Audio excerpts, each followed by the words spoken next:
ஒரு காட்டிற்கு 2 மரவெட்டிகள் சென்றார்கள். மாலை மீண்டும் இருவரும் கூடும்போது ஒருவரிடம் அதிக விறகும் மேலும் அவர் அதிக களைப்படையாமலும் இருந்தார். மற்றொருவருக்கோ பயங்கர ஆச்சரியம். நம்மை போல தானே அவனும், அவனால் மட்டும் இப்படி இது சாத்தியமானது என்று ஆர்வம் தாங்காமல் அவனிடமே கேட்டுவிட்டான்.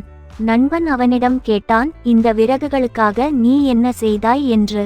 அவன் சொன்னான், இடைவிடாமல் வெட்டி கொண்டே இருந்தேன் என்று. சிறிதும் ஓய்வு இல்லாமலா என்று கேட்டான் நண்பன். ஆம், அதிக விறகுகள் பெற வேண்டுமே, ஆனால் நீ கொஞ்சமும் களைப்படையாமல் இருப்பது எப்படி என்று கேட்டான். நான் இடையில் அடிக்கடி ஓய்வு எடுத்து கொள்வேன் என்று சொன்னான் நண்பன். மறுநாள் அவனும் அதேபோல் ஓய்வு எடுத்து மரம் வெட்டினான்.